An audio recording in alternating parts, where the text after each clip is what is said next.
Back once again for the renegade master. Back once again for the renegade master. Back once again for the renegade master. Back once again for the renegade master. Back once again for the renegade master. Hello my renegades and welcome back. And what are we into? We are in Up Married at First Sight UK series 10. We are now on episode 11 and it is the morning after the night before, you know, the dangerously, disgustingly rude Stephen and that dinner party. Anyway, before we get into this episode, as I always ask, please hit that subscribe button, please hit that notification button so we know when I'm doing videos. Please comment, like, share and do the good things that you do, because I continue to be on the road to 1k. Yes I do. So we know it is the commitment ceremony today. Confessions of the couch time is what I like to call it. So you do see some of the couples who always have their chats and their confabs before they, like, you know, go about their day and start to think about what it is that they're going to say when they get on this couch. So Julia, Ruth and Devani are chatting about the night before, and of course they're going to bring up the fact that this man straight up did not have this woman's back in the slightest. This man literally sat there and went, who this? I don't know you. So Devani is now saying that he is going to take full accountability for not having Julia Ruth back. I was like, you know what? That's kind of like leaving the freaking, or what's the word called? Shutting the barn door after the horse has already bolted. Too little too late at this point for Devani at the end of the day. So Devani is talking about how he's going to be there next time if confrontation does arise. We shall see. All we can do is we shall see. So Sarah is basically nervous for getting on the couch. Well, after what happened to her the last time, I am not surprised at the end of the day. So basically it's like she is preparing herself and Dean in terms of their couch session, and she's listing everything that she's been trying with Dean at this moment in time. And I just thought, Dean's going to have your back no matter what. At the end of the day, he is not going to say anything bad about this girl. But again, she's missing the key factor is she don't want Dean. They are firmly in the friend zone, and it's a weird friend zone that they're in at the end of the day. Dean will forever protect and defend Sarah and make excuses for her. He's going to do that. So she will never see when she is doing something wrong. She will never see that she's really hurting Dean with her actions and her words, because he does not tell her that, you know what, that actually hurts, and you're going to listen to why that hurts, and you're going to accept the feelings that I'm giving you. You kind of crossed the line. And the fact that she turned around and said to another man that wasn't her husband, if you ain't gay, I would rip your clothes off and have sex with you in front of said husband. Yeah, that was fucked up. That was fucked up in the truest sense of the word at the end of the day. She wants to call their argument having a little blip. No, it was the culmination of Sarah's behaviours constantly, because she would do one thing, apologise, do another thing, apologise, say something like this, apologise. The behaviour is never going to change, and the quicker that Dean gets a grip of that, the better. So Anita basically says that she does regret not going to the dinner party with Paul. But she says that she didn't want to go because she didn't want to give Paul the wrong impression. Again, Anita talks about, like, you know, how her time is precious. And my thing is like, Paul is kind of right. They are in a 10-week experiment. This man needs time. But then also I can see the side of Anita, because it's like, how long is a piece of string? Because you should be at the point where you're figuring out what it is that you want out of this marriage at this moment in time at the end of the day. She says that she's putting in 100%, but I don't think she is. I really don't think she is. So there was an issue in between Lee and Leah, because Lee is saying that she wants more support from the experts when they get on the couch, because she wants to talk about where her feelings of jealousy are coming from. I thought, mate, you don't need no expert to tell you where your feelings of jealousy are coming from at the end of the day. Own it. Deal with it. So Ashley and Grace basically are saying that they're struggling. Like, Ashley wants to open up to the experts, like, in terms of where him and Grace are at. and basically thinks that they actually do need help from the experts now. Grace is very, very much apprehensive about opening up about certain things in regards to the experts. She doesn't want to fully open up too much, but she understands that her and Ashley are in a bad place at this moment in time. So as it's going on, we then have Stephen talking to the cameras, talking about how the dinner party was really intense. And I thought, no shit, Sherlock, but it was of your own making. He's then wanting to put the blame on other people, talking about how they're all getting involved in his and Nellie's relationship. And I was like, mate, at this point, admit that you don't want this girl. Admit you don't want this girl, because all I'm getting from is, from the time you married her to the honeymoon, you were on it. You were on it. So for me, I think he was just looking for a quick roll in the freaking hay at the end of the day. And now that the honeymoon's over, he's back in reality, and his reality is he doesn't want Nellie, but Nellie's still trying with him. So my thing is Stephen invited those people into his marriage at the end of the day, because his behaviour was piss poor, and the fact that he's treating Nellie piss poor, and they want to stand up for Nellie. They want to stand up in a space that Stephen is not holding down at the end of the day. So Nellie is talking to the cameras, and she fears Stephen doesn't understand why she feels the way that she does.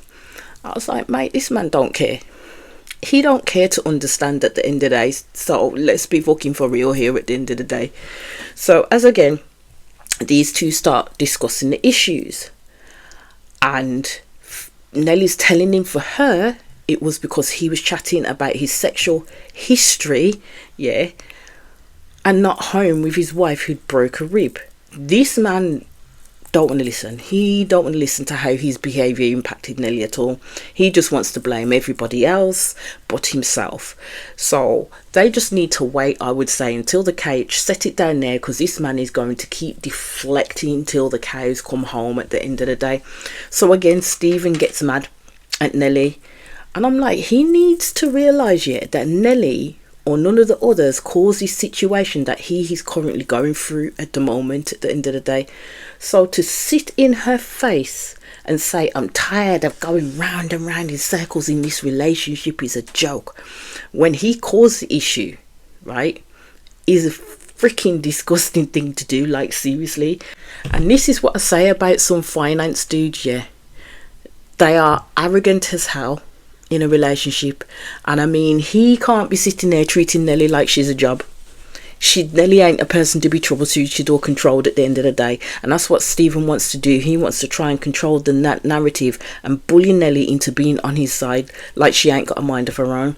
So I would have got up at that point, that with the sounds that this man was making when I'm trying to speak my words into existence so you can validate them, from when you're ignoring them and coming with your claptrap, that conversation would have ended. I would have got up and walked away. I would not have sat on that bed as long as Nellie did to try and bat back and forth with this freaking fool. At the end of the day, this man literally started shouting at Nellie, and I'm like, again, why is this Nellie's fault when it's about him and his behaviour? Nellie was holding her own though, don't get me wrong, but I like the fact that Nellie was calm. She was not raising her voice to this man. She had a quiet dignity about her when she was clapping back to him, especially when she said, you are not a child, you can handle your own emotions. This is the thing with Stephen. He must always raise his voice. Like, raising your voice shows that you're the hardest in this situation, and raising your voice literally will just get the other person to shut down. They ain't going to listen to you in not one bit, because at the end of the day, once you start shouting and tearing, yeah, you've lost control of that whole situation. So this is what I mean when these people well and truly don't know the people that they've hooked up with, all the levels that they will go to when it comes to their anger. This man really told Nellie, don't antagonize me. And what? That's what I would say. And what? If I decided to do something, what are you going to do about it? Seriously? Mate, this girl was not antagonizing Stephen at all. Was not antagonizing Stephen. All she was doing was calmly talking to this man and basically telling him to stop acting like a child and being immature. Stephen at that point needed to just go and move himself from Nelly's face, go take a deep breath somewhere, because how did this become Nelly's fault? Really, well and truly. So Nelly's put a barrier in place and told him she will not allow him to speak to her in the manner that he's speaking to her in at the end of the day. And you know what this immature prick went and told her? Called her a fucking idiot. Then had the audacity to repeat it back to her when she said, "What did you say?" I was like, "Nelly, leave. It's not your fault. Yeah, this man is not going to change in the way that he's used to treating people at the end of the day. No wonder why he was on that freaking app looking for sexual conquests, because he probably couldn't get it any other fucking way with the attitude. Freaking rude. I mean, to be honest, Stephen's nothing to write home about in the looks department anyway. His arrogance just shines through. His personality is shit. Absolutely deplorable. So Nelly said, that is the first and last time Stephen will speak to her like that. And I thought, I hope you mean it. And you right, and you right, leave. Because if she writes stay, I'm like, yeah, that would be a hard no for me. A hard no for me from once someone started acting like that way with me. No siree, Bobby. So it's confessions of the couch time, and first up was Maeve and Joe. They appear to be doing well. Paul speaks to them about when he came to the apartment and what they talked about and did, and Maeve is now believing what Joe is saying to her, and Joe is saying that Maeve has his back, and he did start crying. And I just thought, I hope it's not all talk, because this is what certain people always seem to do in these stages. They get to this point where they're saying all the dropping I love yous and the love bombs and all this, that and the other. And then you come further on down the line and all of it was just a fucking joke. It was just for show. That's all it was for, because guaranteed any other marriages, because we know some other marriages are going to take place and the others are going to end up having to go to see these people get married and yada yada yada. Now if any of these people decide to like the look of the people that are coming in now, best believe heads can turn and twist up. That's why I won't be taking anything right now that anybody says at face value. To be honest with you, you can be feeling that connection with that person, but is it really truly felt? You don't know if it's truly felt until you get to the end of this fucking experiment and you're saying that you want to marry this person fully. That's what I'm going to say. So Joe basically talked about the fact that he was worried about the partying aspect of Maeve due to his own background in regards to drinks and drugs, because he doesn't do it anymore. And he says that he will go out, now and again.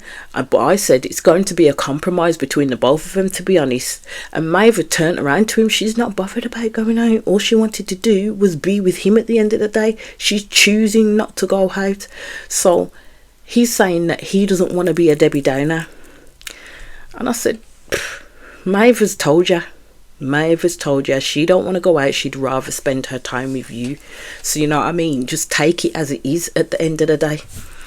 So their decision was to stay. And the next up we have Julia, Ruth and Devani. They then started to talk about the values ranking. So Julia Ruth was saying what was concerning for her, or a challenge for them from her perspective, because it weren't Devani's issue, it's Julia Ruth's issue, that he put sex and looks last, and she can't understand why, basically, and that he put work and occupation went at the top. I do see his point why he put his list the way he put it, to be honest, but I feel that everything he does at the moment is kind of like a faux pas in Julia Ruth's eyes, as this girl don't really want him. She's speaking the talk, walking the walk at the moment, but she don't want him. She really don't want him, and I think she's just flogging a dead horse there. I think she's just literally holding back on some things because she don't want this man. She really and truly don't. She always seems as well, on a side note, to monopolise and monologue the whole conversation, so it was good that Devani was getting to control what was being said at this moment in time and get his views, thoughts and feelings out. So Devani is basically having to explain, like, his list was authentically him, and that's why it made sense to him. And again, Julia Ruth is taking it as a personal slight to herself, because she, is a good looking woman, she's pretty, but she wanted Devani to put looks up with her because she needs to know that she is sexually desirable for him. She is sexually desirable to him, and she needs to stop worrying about that, to be honest with you, because not everything is about her. That was his list. Yeah, that was his list. She did her list. Their values don't align, their values don't match, not a bit, not a bean, not a one. So what they should actually be concentrating on is how they can get their values to align, if at all. And if not, it's time to part ways. So Mel was basically asking them, so are you a couple where one puts sex and attraction higher? Yes, Julia Ruth is. And one doesn't, or you see them differently? They don't see them differently. That's how they see them. For Julia Ruth, she prioritizes sex and attraction, as it's what she essentially has based their life around, being a dancer at the end of the day. And Devani says he thinks that they prioritize them differently, and I don't think they do.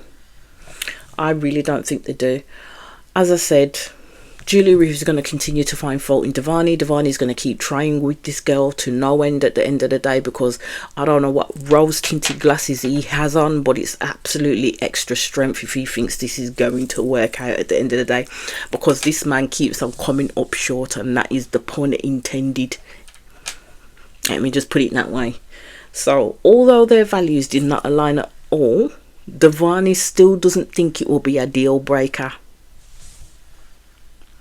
This man's in Delulu land, because it's going to be a deal breaker. Don't align, not a lick, not a bean. So yeah, I'm flabbergasted. I would be very flabbergasted if anything worked out between these two. If anything worked out between majority of these couples, to be honest with you. So they bring up the conflict that happened with Stephen. And I just thought, yeah, Devani, you absolute pussy. You did not back your wife when she needed it. Stephen was disgusting in how he spoke to Julia Ruth, and not one person in that room backed her, least of all her husband. At the end of the day, she had to back herself. She had to stand up for herself. So that the biggest slap in the face was when Julia Ruth is literally calling her husband, I need you. Do you see me? My man, I need you. This man sat there and was quiet as a church motherfucking mouse. So it's not surprising where Julia Ruth said that within that moment she felt exposed and vulnerable. And I thought, how much you want to bet that Stephen has not even apologized to Julia Ruth for his behaviour either? So Devani's excuse for not jumping to his wife's defence was he didn't want to add fuel to the fire. I thought, mate, your wife was being verbally attacked by another man in a room full of people. You have her back, pure and freaking simple. No ifs, no buts, no maybes. Let's not forget that little dynamite Rocky likes to rag up at Julia Ruth in private at the end of the day, but he can't use that vim that he has for her sometimes to stand in front of her and catch some flames, especially when she's asking you for help. There has to be something as to why he really didn't speak up for her, because for me that's not normal behaviour at the end of the day. As they said, it's about giving your wife support. He didn't have to shout Stephen down, but he damn well needed to make sure that Stephen knew not to talk to his wife like that ever a fucking again. Do you know what I mean? Me, if it had been me, I would have got up off that sofa and said, nah, we ain't doing that today, mate. We're not doing that today. You ain't sitting there shouting at my wife in the way that you have. I would have done an Ovi from Love Island, and if you know what I mean, you know what I mean, where he walked over, took his missus by the hand and led her away from the conflict and the argument that was trying to start with her. That would have shut that shit down quickly. I would have removed my wife from that situation completely and said, no, we're not doing that. Not today, my love, not today. But anyway, their decision was to stay. So next up was Sarah and Dean. Straight away, Sarah's all positives on that couch, and Dee's like a nodding dog. I'm sorry, he's like a nodding dog. He doesn't really engage within the conversation that's happening. It's more like the conversation's happening around him. So I don't know whether they planned that he would just be quiet and she would just book with the positives. Like, he's really gone in on himself, and she's so happy like showing so happy, because you know she said she got to the part now where they're holding hands, they're cuddling, but that got scuppered, didn't it, Sarah? With your little throwaway compliment of a crew member in front of your husband. Didn't give a flying fig how we felt then, even though you were holding hands and cuddling at that point. Do you know what I mean? So I'm sorry, no matter the positives that she's trying to spin at this moment in time, the outcome will always be the same with these two consistently. So Dean does bring up the bump in the road that they had, which was an argument, and for me it's Sarah's facial expressions every time, because she likes to act so innocent on that couch. She really, really does. So I kind of wondered, is this the episode where so many complaints were put in about Mel? Because people believe that she bullied Sarah. And let me just say, when I was watching that, there was no bullying going on at all. It was straight talking. That's what that was. And it hit Sarah in her feels to the point that she did start crying. But no way was that girl bullied on that sofa. No way in fuck. Yeah. So it's the fact that Sarah tried to play it off like it was a silly comment or a flyaway comment to this person. And then she tried to say, it was just banter. This guy's not even into women. It doesn't matter. It's still not okay to do that, especially right in front of the face of your husband. Yeah, when you know full well you ain't giving him those super treats. You ain't bantering with him like that. You ain't desiring him like that. It was in poor taste. Very much poor taste. So she lies when asked, like, is she found this person attractive? I was like, nope. Keywords were she wanted to have his clothes off in a heartbeat. That's were her keywords that she said in front of Dean. Now she's making it out like it's proper banter. I thought, you showed your inner desires to that man. And in front of Dean too. You told Dean all but anything that you found him lacking. I don't get that people don't understand that words have the power to heal or harm at the end of the day. And Sarah's using hers to freaking harm this man to Kingdom Come Back. Seriously. So Dean basically did say it triggered him. As he knows, like, you know, Sarah is not going to feel that way about him. And he questioned, like, why am I still here? And I'm like, why are you still questioning, Dean? You need to find someone who will value you. You need to find your own self-worth again, because this gal has just shot your shit straight out of the stratosphere, like, completely. I don't know what the fuck's going on here, but he's slapped her on this pedestal so high, and he's put himself at the bottom of her freaking feet, and he's just catching little droplets of shit. That's what he's catching, little droplets of shit, because she ain't even doing the bare minimum for this man. So Sarah looked at Dean and then had all the audacity to say, well, it did make us stronger. Do you not think? Sarah knows this man will take any type of breadcrumbs this woman throws his way. Like, seriously. That's why she introduced the hand holding. That's why she introduced the cuddling. Not because she has a desire to do so, but to throw him a breadcrumb, to kind of apologise for her behaviour. And she knows, as again, Dean has placed her on this pedestal, she can do no wrong in front of him at all. So Charlene told Dean that he needs to be careful not to take the blame for someone else, for what someone else has done.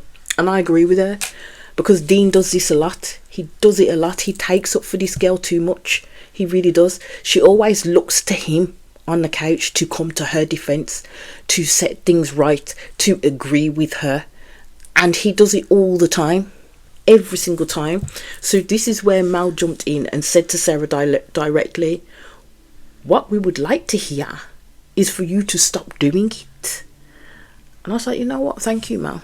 I totally agree, because that last conversation was Sarah putting the onus all on Dean to tell her when he's unhappy, to tell her when he's hurt. Stop doing the shit that you're doing and you won't be hurt and you won't be unhappy.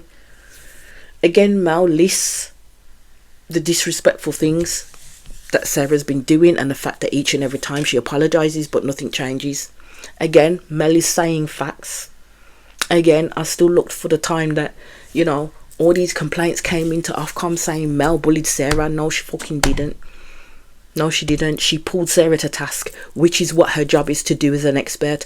And I'd have to say, this series, they're being very tough on these people, you know. Quite tough on these people.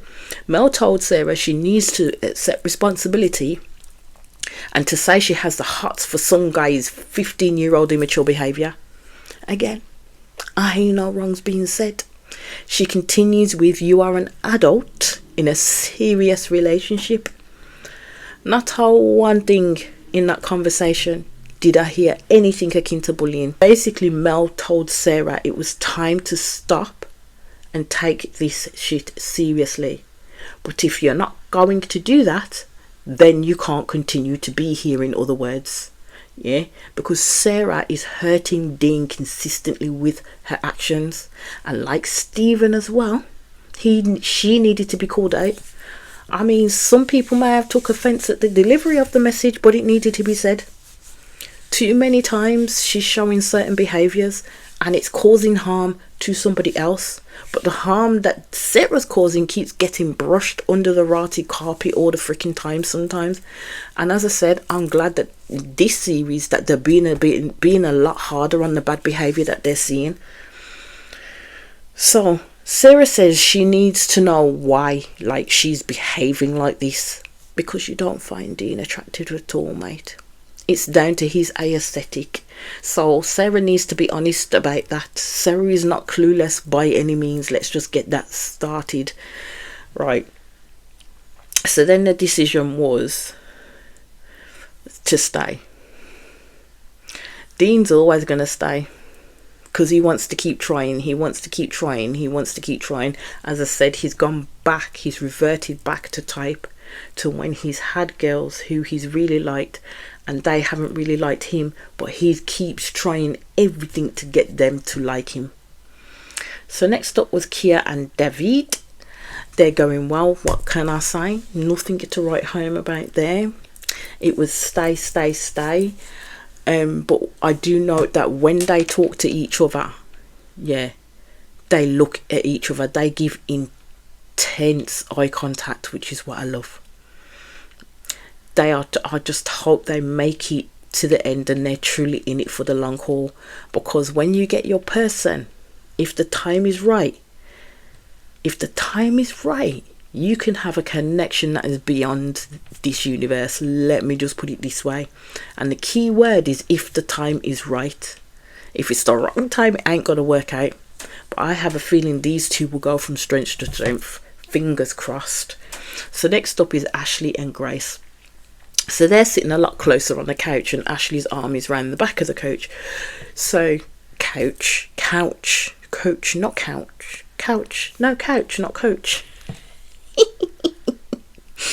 Anyway, so Paul starts getting excited that Ashley's arm is around Grace, but he wasn't touching her, and I think Paul got to see that.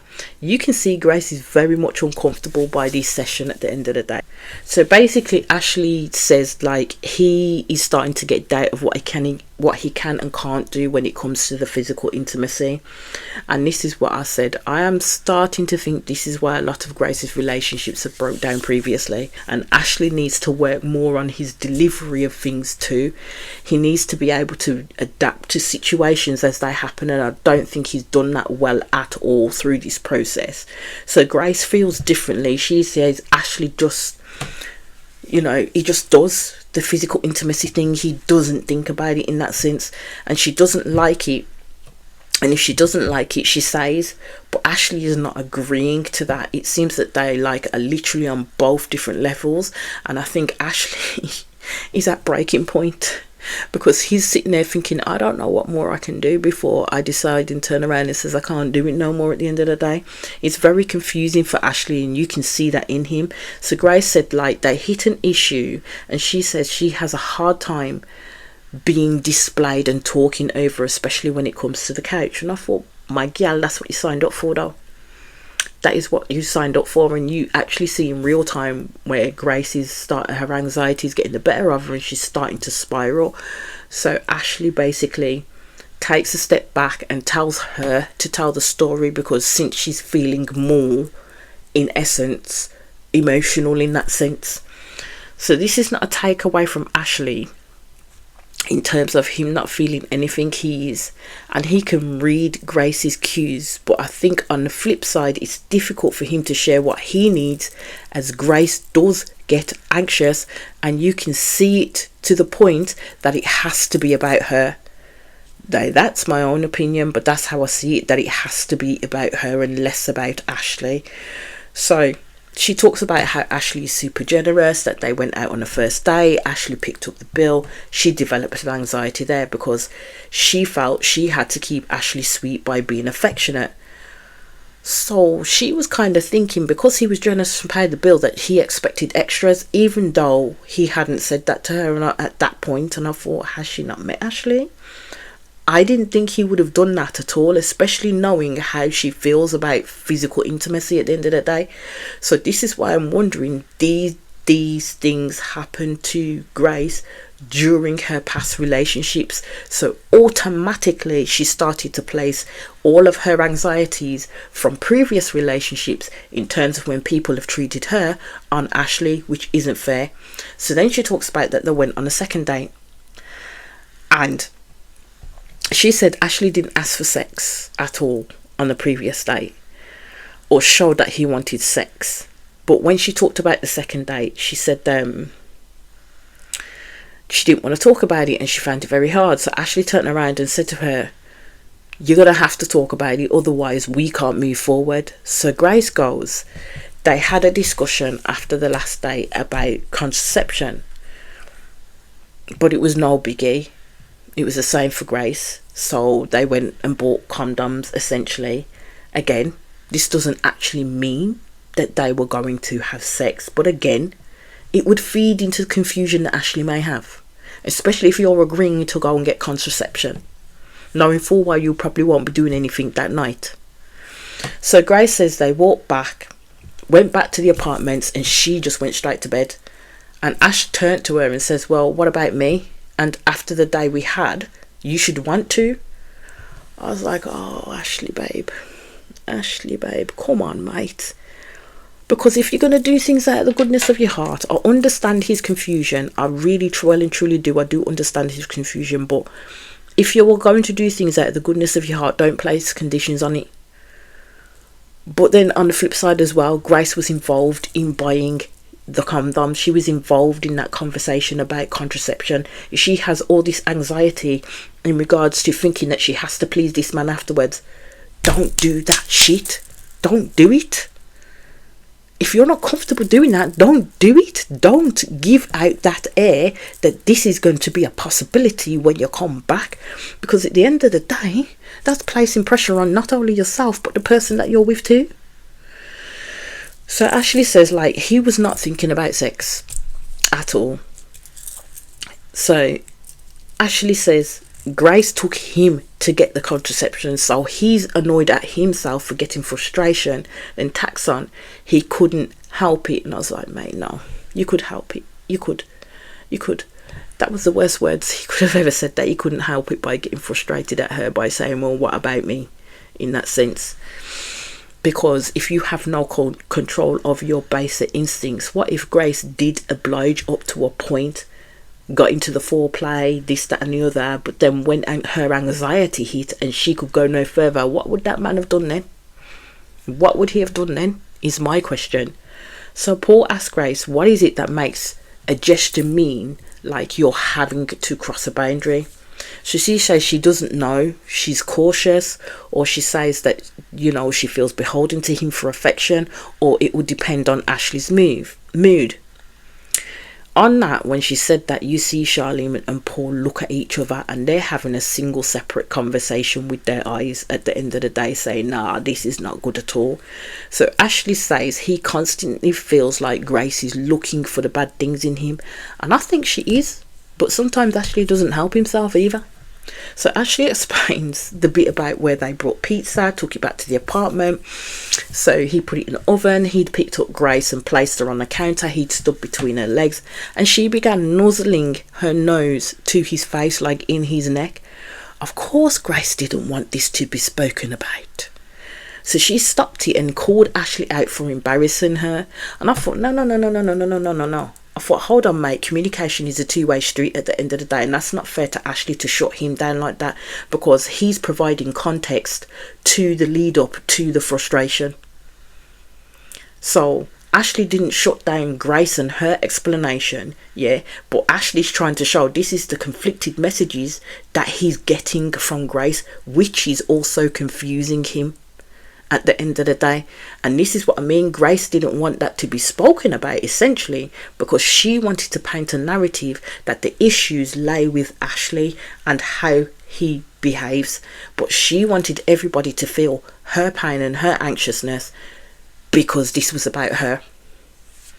So he basically says that he went in for the kiss when they were like that, and she pulled back and says, no, I'm not doing it. It was not right for Grace, so he didn't do it. So Grace honestly gets insulted when Ashley says that, you know what, she can't do physical touch when he does it on a daily with her. So for Grace, he said it's confusing that Ashley says that he doesn't get to physically touch her, which is not true, and that's the view that she's getting back. So Ashley wasn't happy with that and said Grace was putting words in his mouth.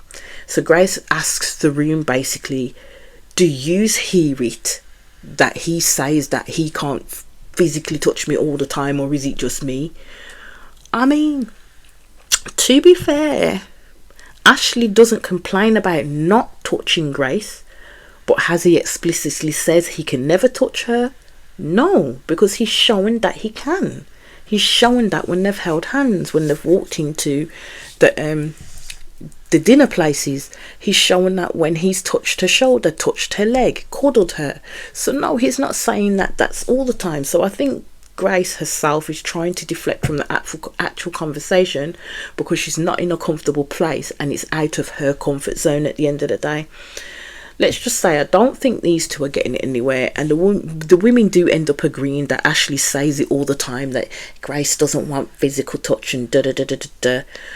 I says, no, that's not right. He doesn't say that all the time at the end of the day. So they end up having an argument on the chair about the nails and the dress comment. In all honesty, both of them are spiraling, to be honest with you. I already said Ashley needs to engage his brain before he says something. Ashley just looked damn tired on that couch, and Grace just looked so unhappy. I don't think that they're connecting in the way that they wanted to connect in, and Ashley, I think, will continue to be frustrated. So it becomes Ashley doing what he needs to do, and Paul asked what can Grace do to help you? Ashley said at this point, I don't know, as he can't keep going on like this forever at the end of the day. And that's what it boils down to. Grace has a lot of triggers and anxieties, and it shows that she is not truly healed. She really is not. So Paul does set a task for Grace. She's supposed to do this magic ratio challenge, yeah, so she's supposed to give Ashley 5 positive affirmations every day. Yeah, so they're trying to say if she does that, basically it will give Ashley the fuel to fight for the relationship. I don't think both of them have any fight left in them, to be honest with you, from what I seen on that couch.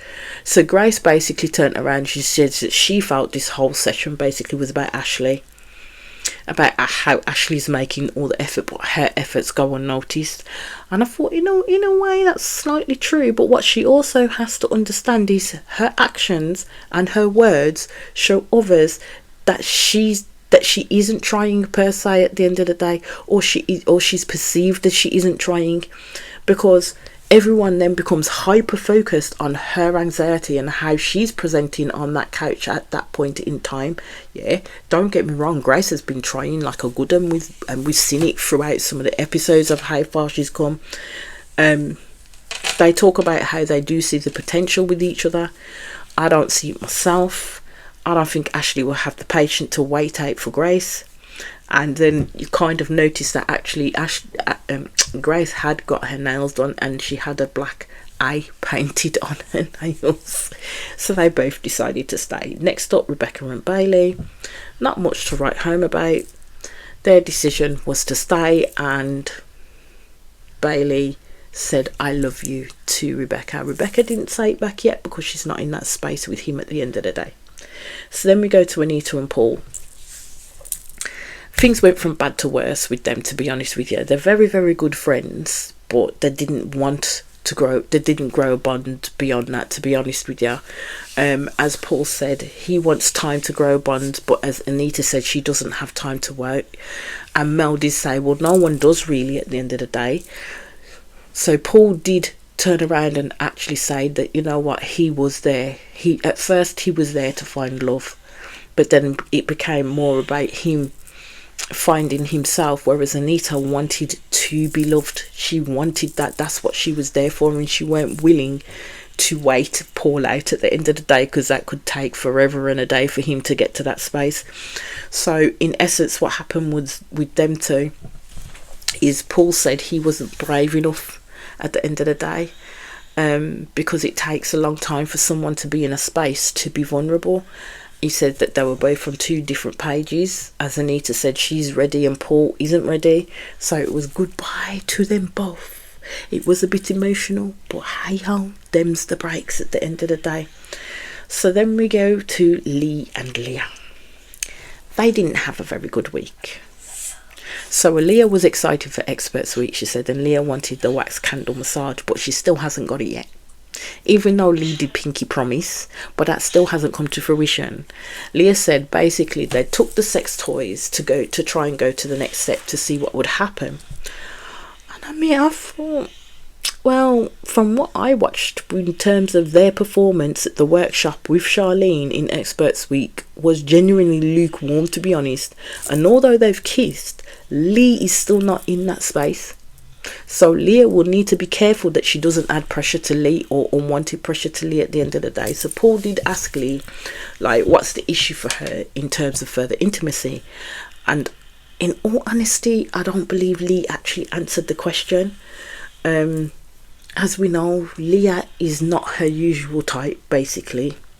And I think it's a kind of mental hurdle for Lee to get over, because she's not fully sexually attracted to Leah to be able to jump into that space with her.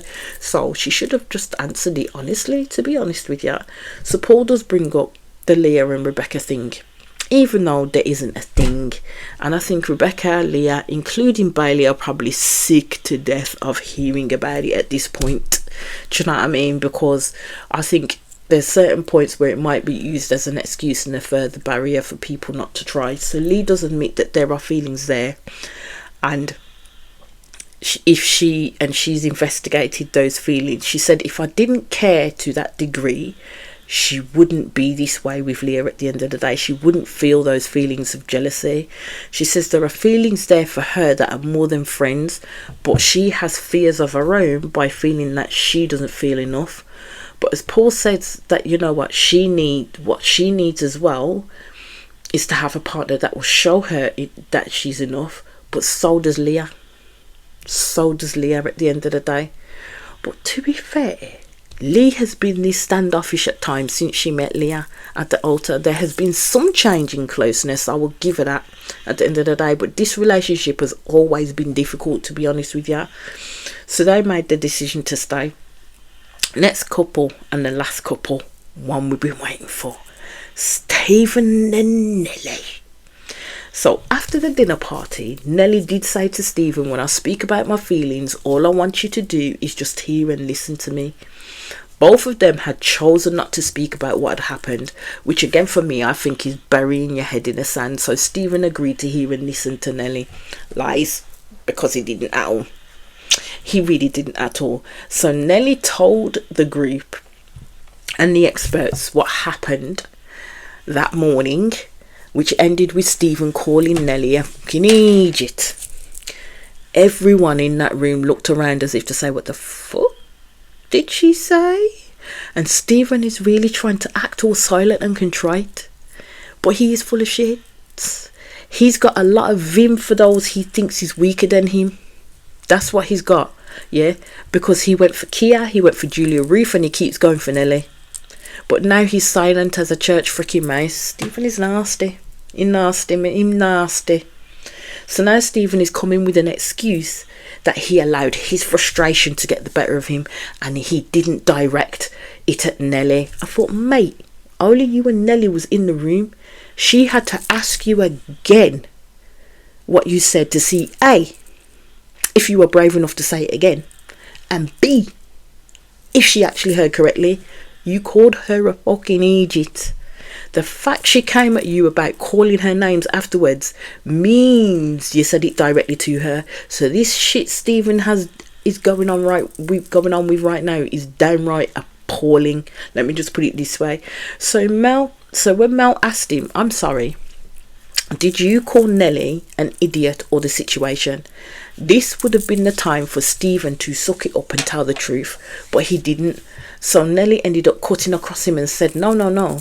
Your words were, you are a fucking idiot. Well, you can't get clearer than that, eh? Man tried to say the situation was idiotic and that's how it came out. So Mel rightfully said, oh, no. It's not just came out, it's how you chose to say it at the end of the day. And it wasn't no faux pas. He called that girl a fucking idiot. The audacity of it, like honestly speaking. And still he'll deflect and won't apologise for the shit that he's saying because he fucking meant it. So Mel told him basically, you are a grown man, you have control of the words that come out of your mouth, and this is what I mean.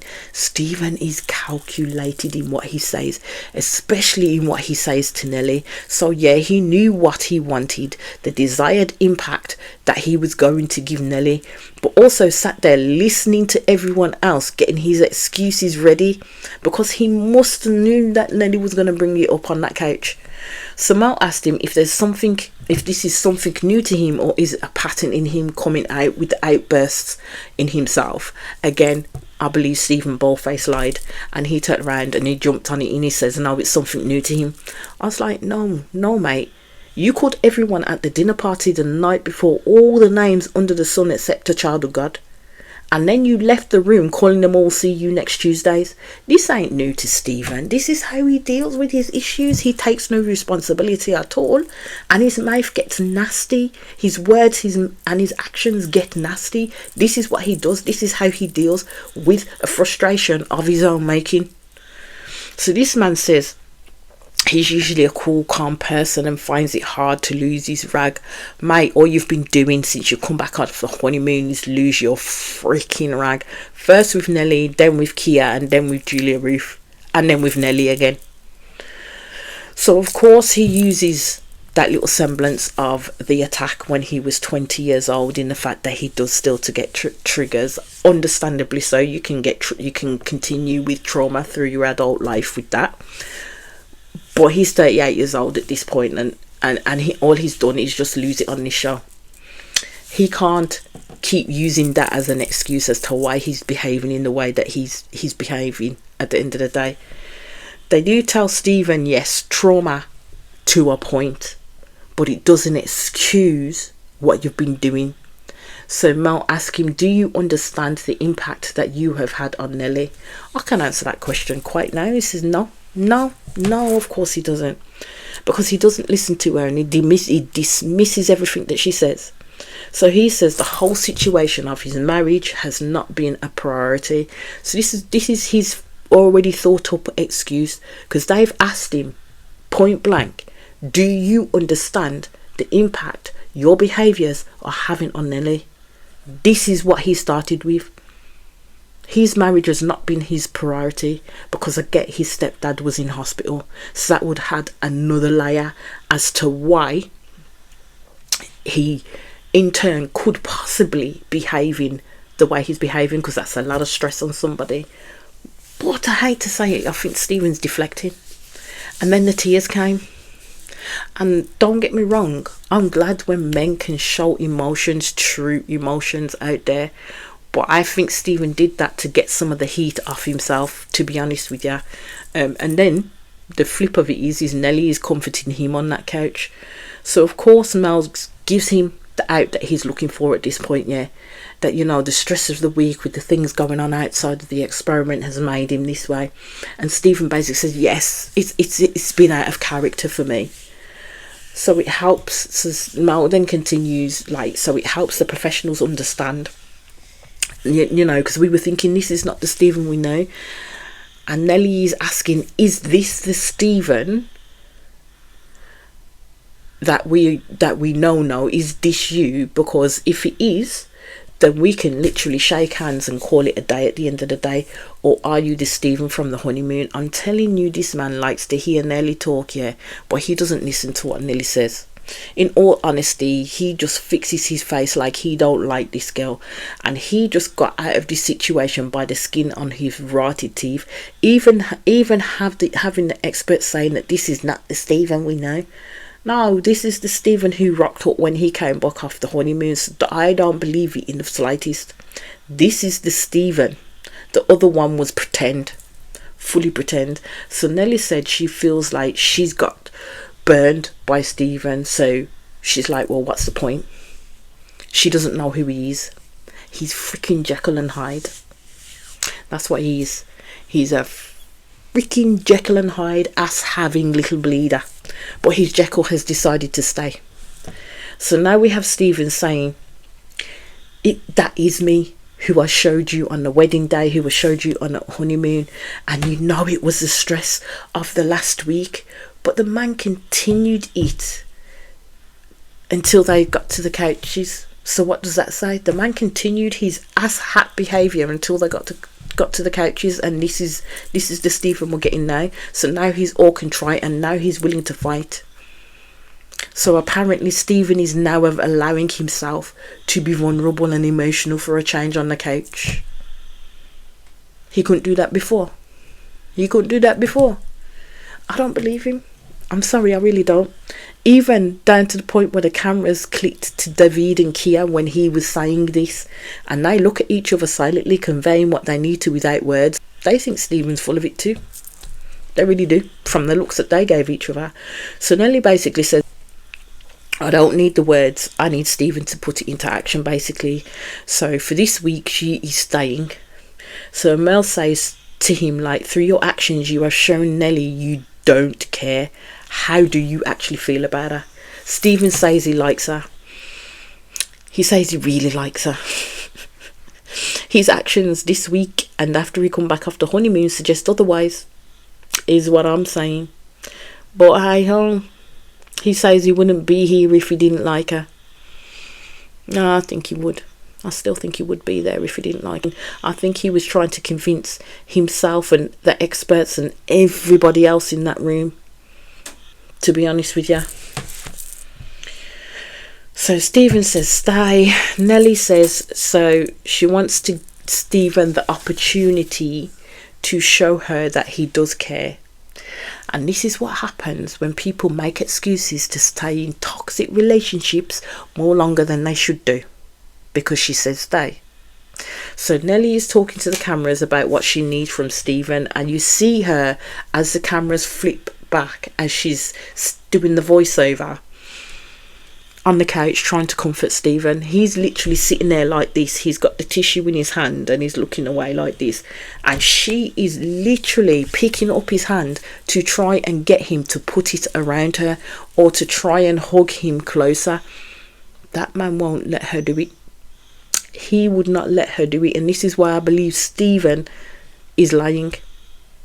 Like, seriously, he did what he did just to get out of hot water, to get out of them digging too deep or lambasting him like they would have done. Yeah, I see it. This guy plays some heavy manipulative games. Really, really, truly does. But that is where that episode ended. I'll be back in quick succession with the next episode. As I always say, my renegades and those that are coming in, please hit that subscribe button. Please hit that notification button so we know when I'm doing videos. Please comment, like, share, do the good things that you do, because I continue to be on the road to 1K. Peace out, out, out, out, out.